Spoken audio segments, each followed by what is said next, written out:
right, who are you? What happened? I don't know. Okay, no, there's nothing like that. This is a regular deck profile video, you know. Mm-hmm. Right? Sure. Because this deck is really bad. This deck sucks, okay? What's the supposed sucky deck that you're playing? Today we're playing a yellow Captain Eugene Kid. Alright? Alright, that is his name. I believe that's his name. He's an okay. He's a 5 life leader, so he's decent in this game. Right? Yes. So, yes, the child. He's end phase, you can turn a 3 to 8 supernova into a blocker, and that's pretty much it. You have to flip your life upside down or whatever. This real stuff. All right, let's get to this deck. All right, cool. This deck is not good because we do not have the promo yellow 2K law. If we had that card, this deck would be playable, but we have playing this deck as best as we can. All right, let's go through all the supernova stuff. So, for Luffy, this is the main searcher of the deck, right? It grabs everything you need for the deck. Makes sense.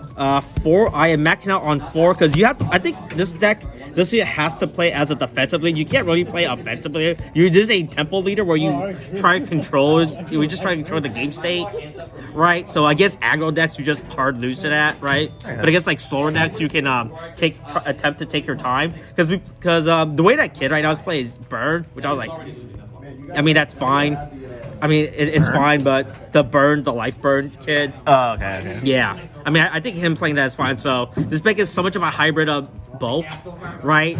Only in the off chance if they make me go first. This deck definitely works best going second, but this deck can also go first. Next is 3 extra. He only exists as a 2K. He has an actual effect where he can rest a 4 or lower. It comes up, not a lot, but that's just a thing you can do, right? Most of the time, you're just placing him off of life, off of law when you go first, right? Because then you're on your 7 Dawn curve, so that's your 7 Dawn play.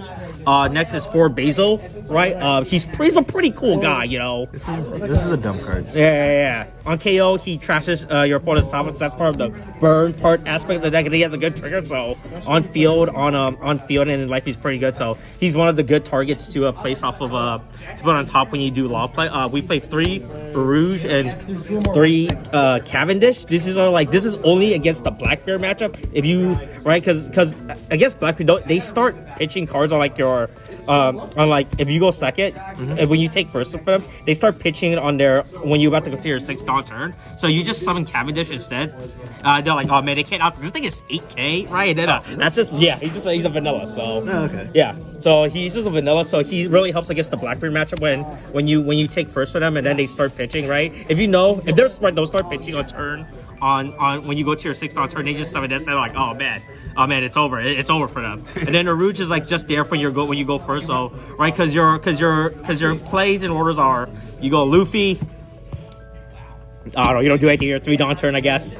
On 5, you summon a Rouge, and then on 7, you play your Law. Right. On play, he puts a Supernova on top of your life. I really wish he could put Supernova cards, but he only puts characters, which makes it really sad because I really wish I could put damn punks on top of my life, you know. Yeah. But we just can't have that in society. You know, yellow players are just in a struggle, you know. It's really sad to be a yellow player, right? And then he gives a Dawn to your Supernova leader. I mean, that's cool. That's just like a cool bonus effect. He's good going first or second, you know. We have the best card in the deck, 8. We play 4 8 kids on play. He trashes the life, so you do this in like the goal when you go second and you start burning your opponent's life, right? And then during the FAC filters the card, which is really helpful, right? So he's also best thing is that with these guys with Eugene Kid's ability, you can have a 7K blocker, a 8K blocker, a 9K or 2 or 9K blocker. So that's really cool to do this stuff. So that's pretty much all the Supernova aspects. We play a lot of targets to hit. So we make sure we're always resolving when we summon the 1 Luffy to search.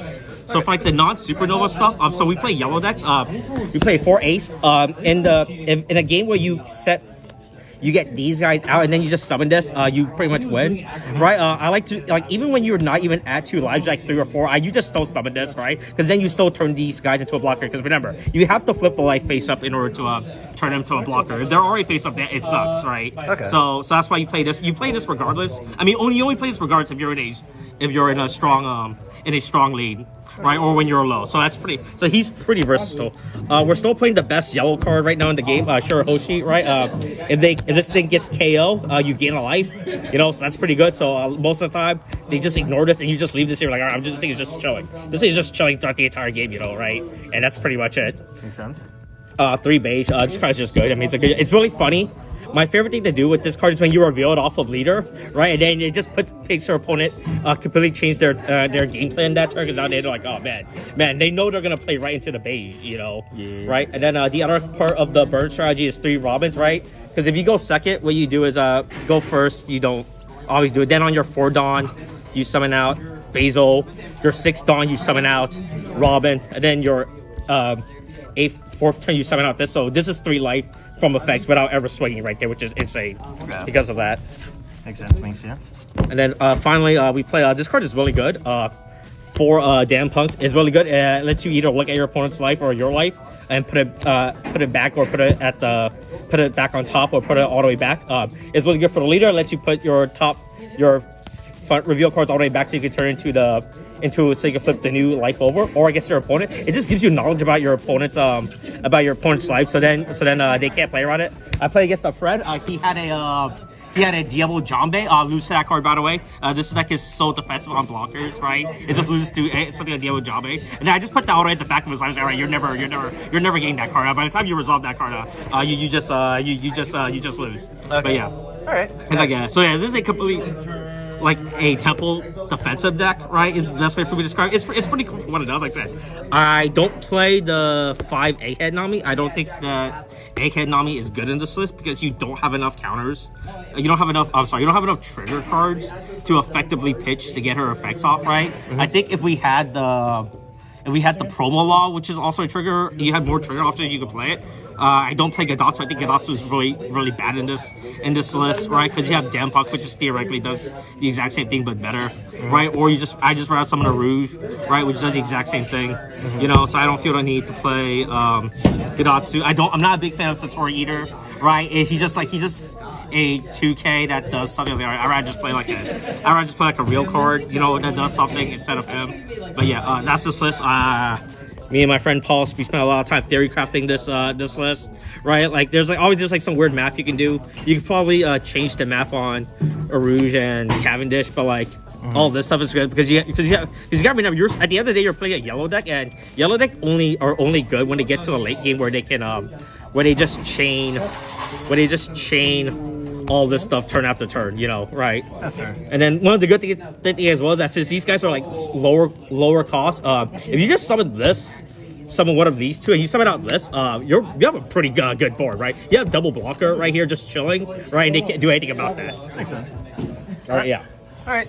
Anything else? Because I don't know much about the deck. I'm gonna. Yeah. Look. Oh man. I really wish I know who Eugene Kidd was and what he actually did in the anime. Right. I never heard of this character before. Right. I feel like 90% of all One Piece characters are made up characters.